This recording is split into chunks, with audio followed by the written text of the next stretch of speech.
তো কালকে সকালের জন্য ব্রেকফাস্ট রেডি করে ঠাকুর প্রণাম করে লাইট বন্ধ করে তালা দিয়ে যথারীতি বেরিয়ে পড়লাম অনুব্রতর বাড়ির জন্য।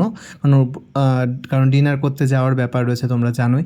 আর কাকিমা অসুস্থ, তো এই কাকিমা রাতে বলল যে ভাত খাবো না, রুটি খাবো। তো কাকিমা তো রুটি করতে পারবে না, তো কাকিমাকে হেল্প করার জন্য আগে আগে চলে গেলাম। আর দেখো কালী মহাশয় গন্ধ শুকে শুকে ঠিক চলে এসছে পিছন পিছন, সরি মহাশয়া, তো পিছন পিছন চলে এসছে, কী কাণ্ড শুরু করেছে দেখো। তো তারপরে বিস্কুট দিয়েছি, তারপরে গেছে বাবু।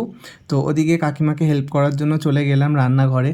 তো কাকিমা আটা মেখে রেখেছিল, আমি রুটিটা শুধু বেলে দিয়েছি, কাকিমা ভেজে নিয়েছে। কারণ রুটি বেলতে গেলে অনেকটাই প্রেশার দিতে হয়, অনেকটাই কষ্ট। তো আমি বললাম আমিই করে দিচ্ছি।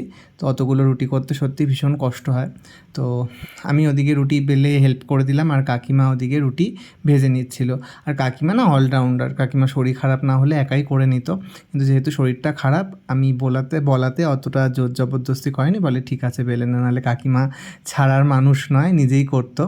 তো বললো যে যাই হোক, বেলাটা নাকি খুব ভালো হয়েছে, রুটিগুলো ফুলেছে। তো রুটি ভাজা হয়ে গেছিলো, আর ওদিকে অনুব্রতও ঢুকে পড়েছে অফিস থেকে। আর আমার যেহেতু তারা, আমি আগে আগে বসে পড়েছি খেতে। তো রাতের মেনুতে ছিল রুটি, পনির আলুর তরকারি আর কলা দিয়েছিল, আর একটুখানি ডাল সিদ্ধ দুপুরের। তো যাই হোক আমি খেতে বসে পড়েছি, ওদিকে কাকিমাও নিয়ে নিল খেতে বসবে বলে। আর অনুব্রত ওদিকে ফ্রেশ হতে গেছে, তো ফ্রেশ হয়ে চলেও এসছে আমার সাথে, খেতে বসে পড়েছে, একসাথে গল্প করছিলাম।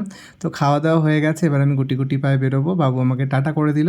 তো যাই হোক, তোমাদের ভিডিওটা কেমন লাগলো জানিও। Tata, good night.